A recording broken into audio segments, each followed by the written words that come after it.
Alors, shalom. Alors, je suis votre frère Edouard et nous sommes toujours au mois de décembre 2023, le 17 plus précisément, dimanche 17.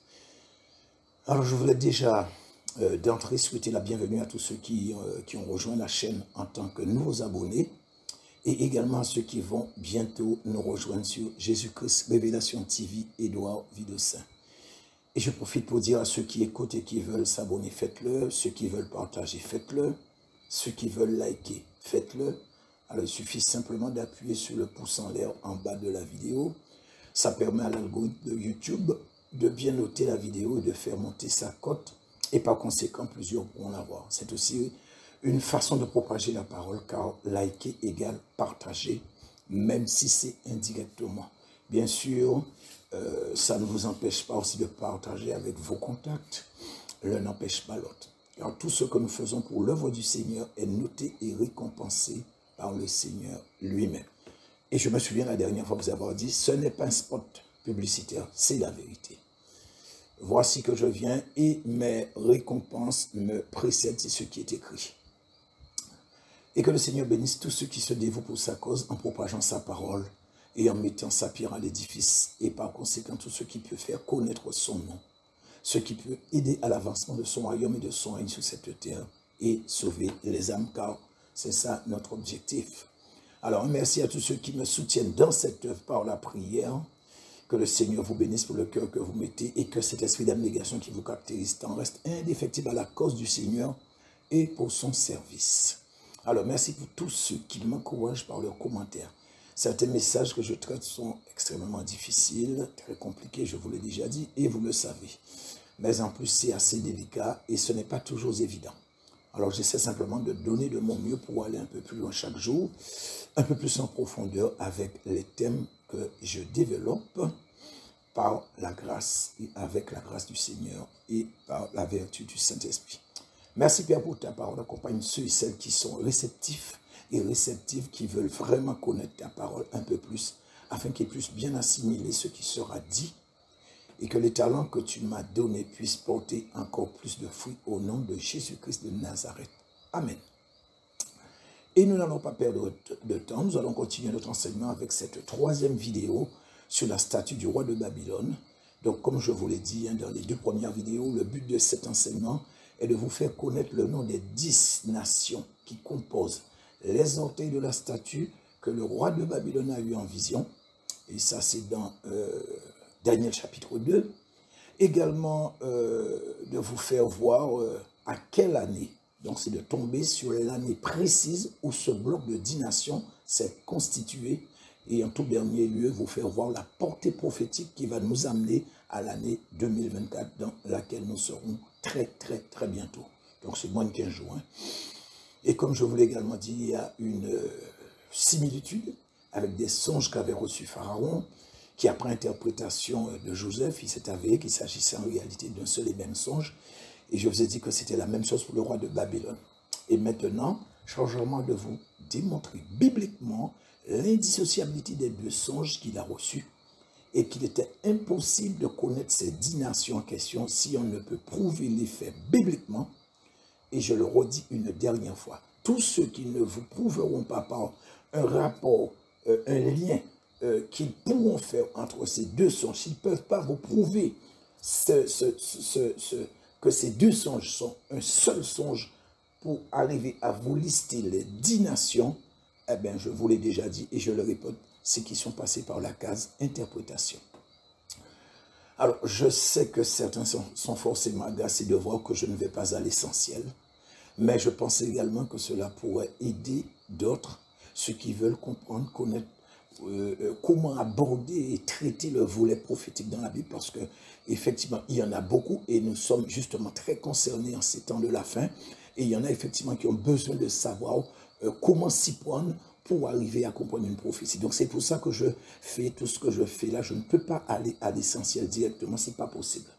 Donc si ça peut aider ne serait-ce qu'une seule personne, alors je me réjouis pour cette personne et je sais que le Seigneur se réjouit aussi. Alors néanmoins, je voudrais d'entrée vous présenter toutes mes excuses pour les répétitions lors de mes enseignements.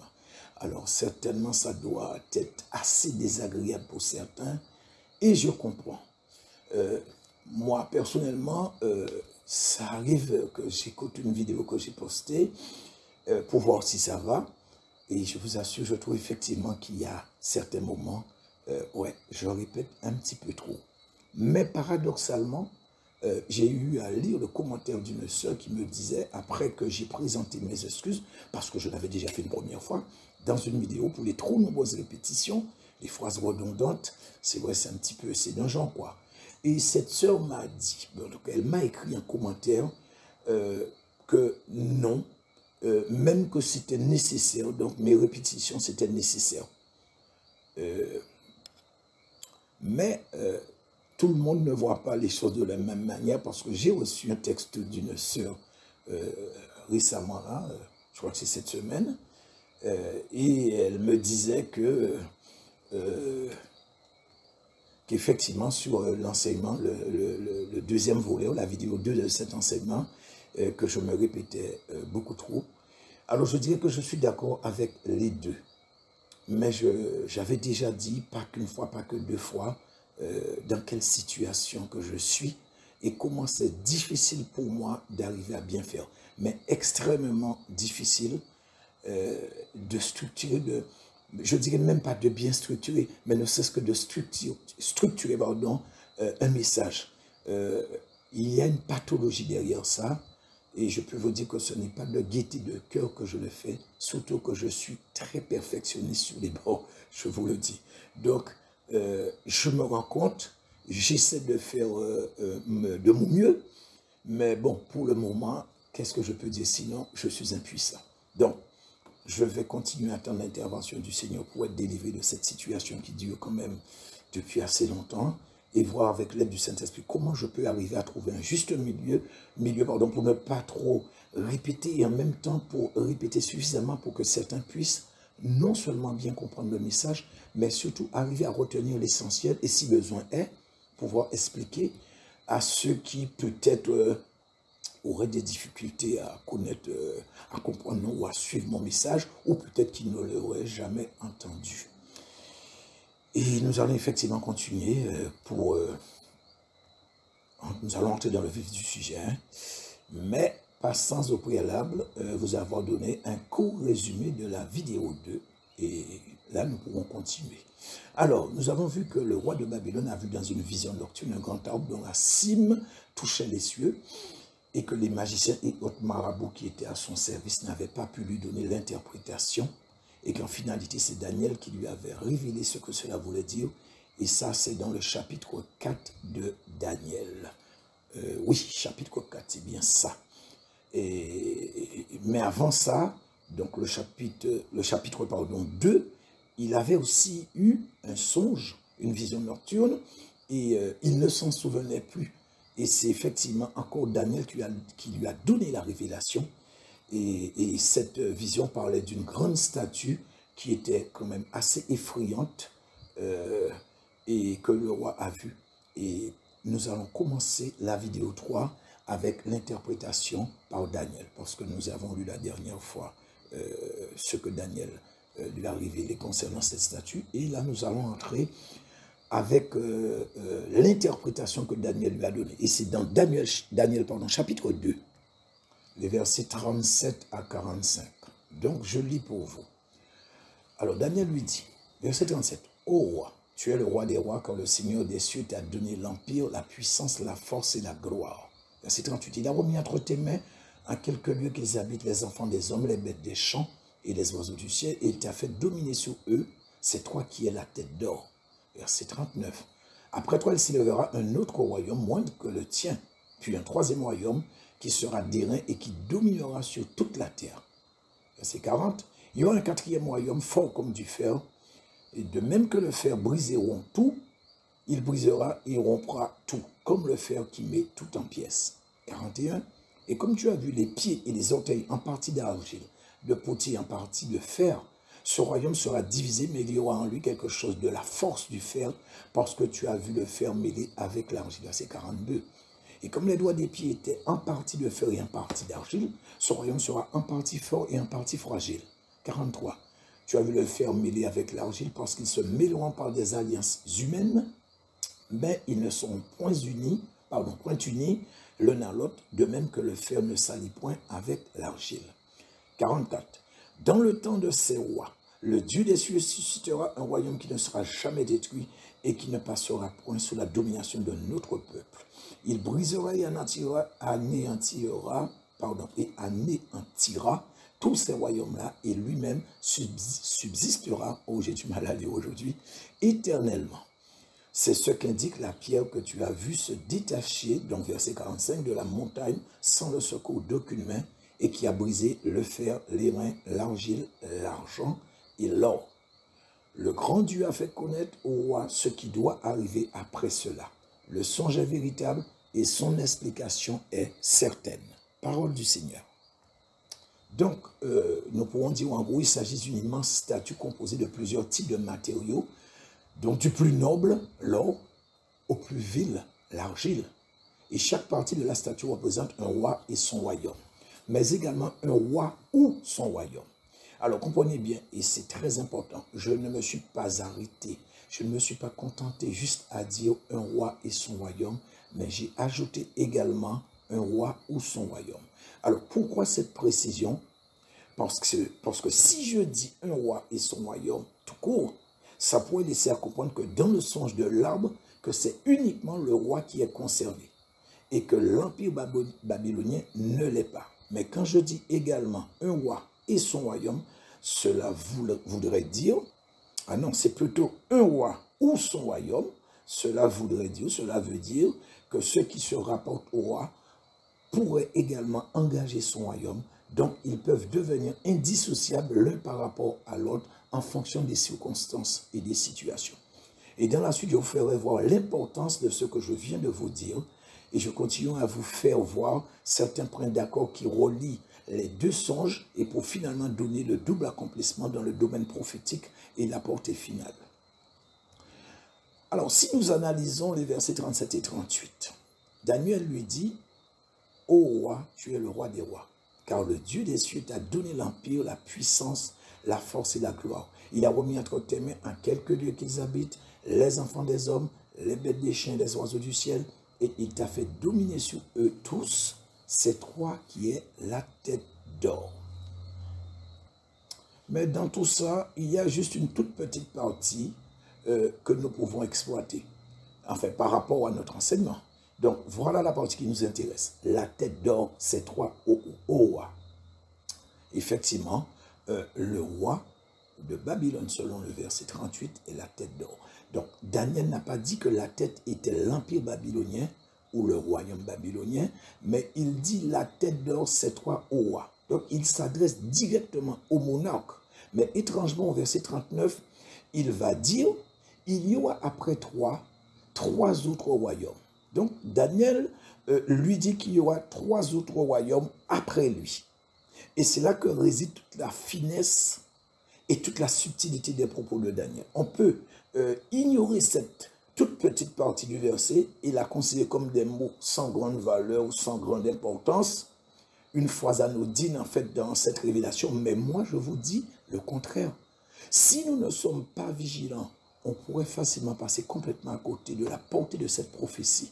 Donc vous comprenez maintenant pourquoi je prends le temps de bien vous expliquer les faits, que je rentre dans les moindres détails parce que chaque petit détail a son importance. Alors, quand j'ai dit ça, de quoi je voulais parler?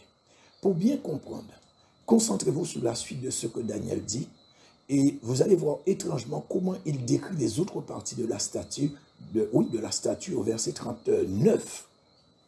Après trois, il s'élèvera un autre royaume moindre que le tien, puis un troisième royaume qui sera d'airain, qui dominera sur toute la terre. Désormais, Daniel ne parle plus du reste de la statue en utilisant le terme roi. Ok? Non, ça ne sort plus de sa bouche, ce mot-là. Le mot roi, non, ça ne sort plus. Mais bizarrement, il va utiliser un autre langage. Il va employer le terme royaume.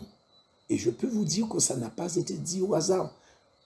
Et c'est là, entre autres, que réside la clé pour véritablement comprendre la suite et ne pas passer à côté. N'oubliez pas que c'est Dieu lui-même qui a révélé à Daniel ce songe et son interprétation. Donc chaque mot a sa place, sa valeur et son importance. Et surtout, il ne faut absolument, comme je viens de vous le dire, au risque de me répéter, ne rien négliger. Alors, comprenez la subtilité. Daniel ne dit pas que la statue représente 4 rois. Il ne dit pas non plus que ça représente 4 royaumes. Mais il a fait une sorte de mélange. Il nous dit que la tête représente un roi, mais les autres parties de la statue, étrangement, sont des royaumes. Donc, effectivement, c'est quand même bizarre tout de même. On pourrait ne pas donner de l'importance aux propos de Daniel et dire carrément, bon, il s'agit de 4 royaumes. Mais celui qui raisonnera ainsi, eh bien, pour moi, il n'a pas compris ce qui était impliqué dans les propos de Daniel. Pourtant, c'est extrêmement important pour bien comprendre la suite. N'oubliez pas que je dois vous démontrer, ça je vous l'ai dit plusieurs fois, dans un premier temps, avant d'aller faire les calculs nécessaires pour arriver à l'année où le bloc des 10 nations a pris naissance, et vous révélez le nom de ces pays qui sont concernés et la portée prophétique pour 2024, je dois aussi vous démontrer le lien indissociable qu'il y a entre les 2 songes du roi Nebuchadnezzar. Et je me souviens, je n'ai pas eu cesse de vous le répéter dans les 2 premières vidéos. Mais aussi, nous devons voir et comprendre à quel moment c'est le roi de Babylone qui est engagé dans la prophétie, à quel moment c'est son royaume, et en dernier lieu, quand les 2 sont concernés directement, peut-être conjointement ou pas, mais quand il s'agit des 2, ça aussi, je dois vous le démontrer. Donc, pour revenir sur ce que je disais, avouez quand même que c'est très étrange la façon dont Daniel définit la composition de la statue. Mais ce n'est pas anodin. Et c'est cette subtilité qu'il faut aussi faire ressortir pour bien comprendre la suite et le bon déroulement de tout ce qui est en jeu, en passant par la décapitation de la statue à travers la chute du royaume babylonien. Et c'est ce que nous allons voir par la suite. Et effectivement, cette décapitation qui va avoir la chute du royaume babylonien, le roi Nebuchadnezzar qui a fait le songe, il n'est point concerné. Puisque nous avons vu qu'il avait purgé sa peine de 7 années à végéter, qu'il mangeait de l'herbe comme un taureau, on l'a vu dans la vidéo 2, oui, tout à fait. Mais après, il a été rétabli dans son royaume. Donc, il est revenu dans son royaume en tant que souverain de l'Empire babylonien. Mais rappelez-vous ce que Daniel lui avait dit dans l'interprétation du songe sur le grand arbre, au verset 26 du chapitre 4. Alors, je vais vous lire, mais vous pouvez toujours lire sur votre Bible. Alors, verset 26, on nous disait, l'ordre de laisser le tronc où se trouvent les racines de l'arbre signifie que ton royaume te restera quand tu reconnaîtras que celui qui domine est dans les cieux. Frères et sœurs, l'ordre de laisser le tronc où se trouvent les racines de l'arbre signifie que ton royaume te restera. En d'autres termes, le roi, dans le songe, représente l'arbre et le tronc où se trouvent les racines qui n'ont pas été coupées représentent l'empire babylonien. 2 choses bien distinctes puisque Daniel lui donne la révélation et la signification du tronc et des racines. Donc, ce n'est pas moi qui le dis, c'est écrit.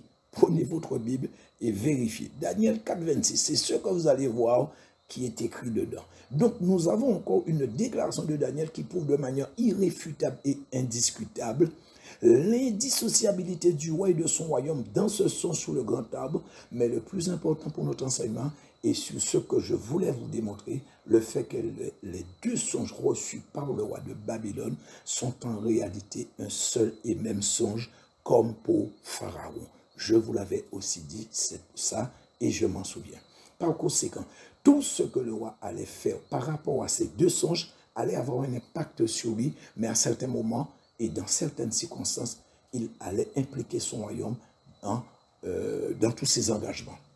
Donc, au risque de le répéter, nous devons le dissocier de son royaume. Il a été seul concerné à ce moment précis, puisque c'est la personne de son fils qui est devenu son successeur que tout va basculer. Et désormais, engager, donc le fils Belshazzar, nous le verrons après, il va engager la pérennité du royaume babylonien.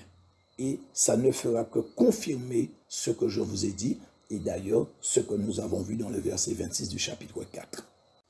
Mais dans tout ça, nous devons retenir qu'il y a 3 aspects que nous devons relever. Tout d'abord, le roi en tant que monarque ou personne physique et représentant du royaume babylonien. Dans un deuxièmement, nous devons aussi voir l'empire hormonal, c'est-à-dire le royaume ou l'empire en tant que puissance mondiale dominante. Et en dernier lieu, un troisième aspect qui est l'association des deux. Donc le roi et son royaume, et c'est également là que réside une autre clé qui nous permettra d'arriver à la fin de cet enseignement. Donc avec tout ce que nous avons vu, nous pouvons conclure que la tête d'or représente le roi, mais également son royaume en fonction de ce qui est engagé et ce qui est décrété par Dieu, et également que l'arbre représente le roi de Babylone, soit Nebuchadnezzar, mais aussi son royaume en fonction de ce qui est engagé et de ce qui a été décrété par Dieu. Donc, soit les associer ou les dissocier en fonction des enjeux, en fonction de ce qui est concerné. Voilà. Mais l'un des points les plus importants pour bien comprendre la portée prophétique sur le royaume ou sur le roi dans chaque situation, et aussi, tant qu'à faire sceller ce que je vous ai dit, quand le roi Nebuchadnezzar, à qui Daniel a interprété les deux songes, mourut, donc ce roi qui a reçu les deux songes, quand il mourut, donc quand il est mort, bon, je dis ça parce que bon, c'est le passé, mais comme tenu que, je lis ce qui est écrit dans la Bible, mais en fait, il est mort. On pourrait se poser la question suivante. Est-ce que le royaume de Babylone a cessé d'exister? L'empire babylonien s'est-il effondré? Non. L'empire babylonien a continué d'exister. Il n'a cessé d'exister qu'au moment où ce que Dieu avait décrété sur lui s'est réalisé. Chose que nous allons voir après. Donc, j'espère que c'est très clair pour tout le monde. Le parallèle a été fait entre les deux songes. Maintenant, nous allons voir le reste des versets avant de commencer à faire les chiffres, les calculs. Hein. Donc, c'est très clair. J'espère que c'est clair pour tout le monde. C'était ça, le but. Pour moi, dans un premier temps, c'était de vous faire voir que les deux songes ne faisaient qu'un seul. Alors, nous allons continuer, mais nous n'allons pas trop nous étendre vraiment, pour ne pas dire, nous n'allons pas nous étendre, hein, puisque, comme je vous ai dit, le titre, c'est de vous démontrer ou de vous donner les noms des 10 nations, et puis la date, et de voir la portée prophétique. Donc, bon, si je dois faire un autre enseignement sur Daniel avec les prophéties de la fin des temps, ben, si le Saint-Esprit me met à cœur de le faire, ben, c'est tout naturellement que je le ferai. Hein. Mais là, je suis obligé par rapport au titre de mettre pas mal de choses de côté, des choses qui ne sont pas, si vous voulez, directement concernées. Et nous continuerons au verset 39 pour voir ce que Daniel lui dit. Alors, Daniel lui dit au verset 39, « Après Troie, il s'élèvera un autre royaume moindre que le tien, puis un troisième royaume qui sera d'airain et qui dominera sur toute la terre. » Alors, vous voyez comment Daniel parle des deux autres royaumes. Un seul verset lui a suffi. Il ne s'est pas éternisé sur eux. Et nous allons faire comme Daniel. Nous n'allons pas nous éterniser.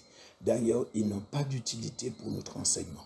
Néanmoins, je vous donnerai leur nom, quoique pour la plupart, vous savez déjà de quel royaume il s'agit.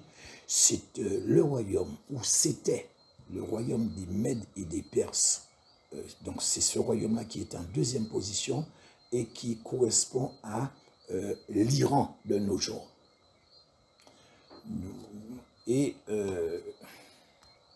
il est vrai que nous allons revenir effectivement sur celui-là après, mais pas en profondeur, hein, comme je vous dis, juste pour les besoins de l'enseignement. Et nous avons en troisième position le royaume de la Grèce, avec Alexandre le Grand, que vous connaissez tous sous le sobriquet d'El Conquistador. Donc, Alexandre le Conquérant. Donc, ce sont ces deux nations qui sont en deuxième et en troisième position après le royaume de Babylone qui est la tête. Et enfin, nous parlerons de ce fameux quatrième royaume, mais également de manière sommaire. Autrement, je vous l'ai dit, nous ne sortirons pas de cet enseignement si je dois rentrer dans les détails de toutes ces choses, parce que ce n'est pas ce qui est concerné. Parce que ça va être vraiment trop long. Et comme je vous ai dit, hein, si le Seigneur me met à cœur, ben je ferai, c'est tout. Voilà. De plus, ce que j'ai compris, c'est qu'il y en a beaucoup qui attendent justement c'est ce que j'ai à dire concernant 2024. Je le sais, je le vois. Il y en a beaucoup qui ont évité la vidéo, la première, et qui ont été directement sous la vidéo 2. Donc, je sais que vous attendez avec impatience la suite. Mais soyez rassurés, ça vient. Et nous allons passer au quatrième royaume. Alors, qu'est-ce que Daniel nous dit concernant le quatrième royaume? Donc, c'est du verset 40 au verset 43. Alors, il nous dit, il y aura un quatrième royaume. Donc, il s'adresse au roi, il y aura un quatrième royaume, fort comme du fer, de même que le fer brise et rompt tout. Il brisera et rompra tout, comme le fer qui met tout en pièces. Et comme tu as vu les pieds et les orteils en partie d'argile, le potier en partie de fer, ce royaume sera divisé. Il y aura en lui quelque chose de la force du fer, parce que tu as vu le fer mêlé avec l'argile. Et comme les doigts des pieds étaient en partie de fer, donc verset 42, et en partie d'argile, ce royaume sera en partie fort et en partie fragile. Verset 43. Tu as vu le fer mêlé avec l'argile, parce qu'ils se mêleront par des alliances humaines, mais ils ne seront point unis l'un à l'autre, de même que le fer ne s'allie point avec l'argile. Parole du Seigneur. Donc, un royaume avec des matériaux vulgaires, fer et argile, mais matériaux quand même qui détruit, qui écrase, qui boit. C'est ça la différence. Donc, le fer et l'argile mélangés. Donc, ce royaume aura la force du fer, mais en même temps, il y aura une faiblesse. Et c'est l'argile qui représente cette faiblesse. Donc, on peut dire les deux extrêmes dans ce royaume. Personnellement, je qualifierais ce royaume de royaume de la mort, car ce sera pendant le règne de l'Antéchrist qu'il va se manifester dans toute sa force et sa fureur, et plus particulièrement sur les chrétiens durant la première partie, aussi durant la deuxième partie. En fait, si vous voulez, ce sera une persécution assez dure, mais peut-être pas vraiment extrême. On va dire pas vraiment extrême. Le Saint-Esprit sera là aussi pour nous aider, tous ceux qui seront concernés. Par contre, la deuxième partie, les chrétiens qui n'ont rien voulu entendre, qui ont été hypocrites en se cachant derrière, excusez-moi pour encore répéter ce que j'ai déjà répété dans les vidéos précédentes, les formules génériques, tout a été accompli à la croix, le Seigneur regarde au cœur, etc. Ça va être très dur pour eux, extrêmement dur. Et là, je peux dire que si mes répétitions permettent à certains de prendre conscience, gloire à Dieu, même si eux seuls prendraient conscience par rapport à mes répétitions concernant ce truc en particulier, eh bien, gloire à Dieu, le Seigneur, il est content. En tout cas, je vous le dis, ce sera une persécution démentielle telle qui ne s'est jamais produite sur terre. Une persécution généralisée aux proportions apocalyptiques. Toute la terre sera sous le contrôle absolu de l'Antéchrist et de ses démons, et aussi des hommes qui se seront ralliés à la cause de l'Antéchrist. Ceux qui lui auront fait allégeance. Ils ne vont pas se faire prier pour aider l'Antéchrist et ses démons. Et effectivement, la terre sera impactée par le mal. Et je puis vous assurer qu'il ne viendra pas pour demander aux gens leurs nouvelles, hein, cet Antéchrist, croyez-moi. Beaucoup disent qu'ils auront le temps de mourir avant. Permettez-moi de vous dire, je n'en suis pas si sûr parce que c'est déjà à notre porte. Et je ne sais pas si ça va décourager certains ou peut-être donner la force, je ne sais pas, mais c'est pendant ce temps-là que va s'accomplir cette fameuse prophétie qui dit « Les gens chercheront la mort, mais la mort s'enfuira. » Et pendant cette période de temps, eh ben, les pompes funèbres seront au chômage. Ouais, car la terre entière sera assujettie au fils du Satan, mais il n'y aura plus de mort. On ne connaîtra plus la mort. Les gens vont mourir soit en tant que martyrs, effectivement, dans des souffrances atroces, mais cette histoire de mort naturelle qu'on connaît, non, ça n'existera plus. Bon, d'ailleurs, j'ai fait un enseignement sur l'enlèvement de l'Église. Entre-temps, plusieurs ont reçu ce que j'ai dit, à savoir que l'Église passera par la grande tribulation. Effectivement, si Dieu considère que les coupes de sa colère font partie de la grande tribulation, soit à la fin, alors l'enlèvement aura lieu avant. Donc, comprenez bien, si Dieu inclut les coupes de la colère que ces anges doivent doivent déverser sur la terre, alors effectivement, l'enlèvement aura lieu avant ces coupes-là, donc avant la fin de la grande tribulation. Mais si ça ne fait pas partie de la grande tribulation, donc les coupes de la colère ne font pas partie de la grande tribulation, alors l'enlèvement se fera à la fin de la grande tribulation, soit à la fin des 7 années. Des 7 années. Mais malheureusement, cet enseignement a été rejeté et est rejeté. On n'en veut pas. Ben, que voulez-vous que je vous dise? Ceux qui veulent continuer à se convaincre que ce qu'ils ont entendu avant, à savoir, nous ne sommes pas destinés à la colère de Dieu. C'est eux qui voient. Mais je rappelle à toutes fins utiles que la grande tribulation n'est pas la colère de Dieu, mais le jugement de Dieu par la main de l'Antéchrist. La grande tribulation est la période de la colère de l'Antéchrist. Le Satan est un coupure, ne l'oubliez pas. La colère de Dieu, c'est autre chose. Comment voulez-vous que la colère de l'Antéchrist puisse être comparée à la colère de Dieu? Dans la mesure justement que pendant la colère de Dieu, il y a une coupe de la colère qui doit tomber sur le royaume de l'Antéchrist pour le détruire. Or, l'Antéchrist, il va jusqu'au bout de cette année. Alors, comment comprendre ça? Comment arrivez-vous à concilier ces deux choses? Ça n'a pas de sens, vous le voyez. Donc, je vous laisse à méditer dessus et nous allons continuer notre enseignement. C'était une parenthèse que j'avais ouverte entre guillemets et que je referme aussitôt. Donc là, nous allons prendre la dernière ligne droite dans les chiffres pour vous révéler ce qui est caché dans la Bible. Donc, nous sommes effectivement dans les temps des révélations.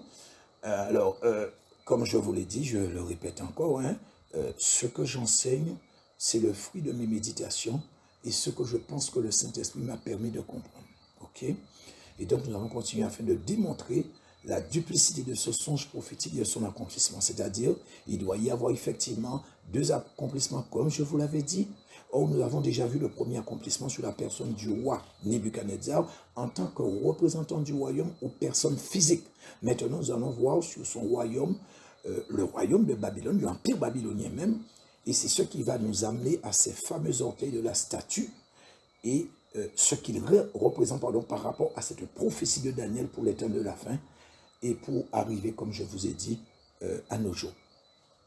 Alors, maintenant, je vais vous inviter à mettre vos plus beaux vêtements et je vous invite dans un grand dîner avec moi. Nous allons remonter le temps, environ 2500 ans en arrière, pour atterrir directement dans le palais du fils du roi de Babylone. Donc, le fils de Nebuchadnezzar. C'est sur lui que tout a commencé, donc le roi Nebuchadnezzar, mais c'est sur son fils que tout va s'achever. Bien sûr, par rapport à notre enseignement. Et c'est dans toujours le livre de Daniel, au chapitre 5, que nous allons continuer. Alors, Daniel 5, 1 à 31. Alors, je ne vais pas lire le chapitre, ce chapitre dans son entièreté. Je vais faire un résumé. Mais pour ceux qui veulent lire l'intégralité du chapitre pour s'imprégner, rentrer bien dans cet enseignement, vous pouvez le faire. Vous mettez la vidéo sur pause et vous allez reprendre quand vous aurez fini. Donc, je vais faire un résumé. Alors, des versets 1 à 4, le roi et ses convives, épouse concubine, tous ses grands, étaient en train de festoyer. Il a poussé le comble en utilisant les choses sacrées de Dieu pour honorer ses propres divinités. Alors, je sais que vous savez de quoi il s'agit. Son père, le roi Nebuchadnezzar, avait fait une descente en Israël et il avait tout détruit, mais il avait emporté les trésors du temple de Dieu. Donc, il y avait des coupes, des assiettes d'or, enfin, il y avait pas mal de choses que Nebuchadnezzar avait ramenées à Babylone. Et c'est son fils, justement, Belshazzar, donc avec ses concubines et ses épouses, etc., ses grands, tout ça, ils ont fait, donc il a organisé une sorte de grand festin et ils ont commencé à utiliser les ustensiles de Dieu pour honorer leur propre divinité. Et pour Dieu, ça c'est un casus belli. Comprenez par là une déclaration de guerre que Belshazzar, le fils de Nebuchadnezzar, vient de faire à Dieu, le Dieu Tout-Puissant. Les versets 5 à 9 nous dit, donc, on nous dit qu'il y a une main qui est apparue sur le mur, écrivant un message dans une langue incompréhensible. Alors le roi s'est retrouvé vraiment épouvanté, il ne tenait pas debout, il avait les 2 jambes qui tremblaient, les genoux qui s'entrechoquaient, etc., les dents qui craquaient, etc. Et personne n'a pu lire ce message et encore moins le décoder, le décrypter. Et donc les versets 10 à 12, on nous dit que la reine intervint et elle est arrivée et elle a rassuré le roi quant à la possibilité de décrypter le texte qui avait été écrit sur le mur. Et les versets 13 à 16, donc on nous dit que Daniel a été introduit devant le roi et ces derniers, le roi lui a expliqué un petit peu la situation, quoique Daniel le savait déjà.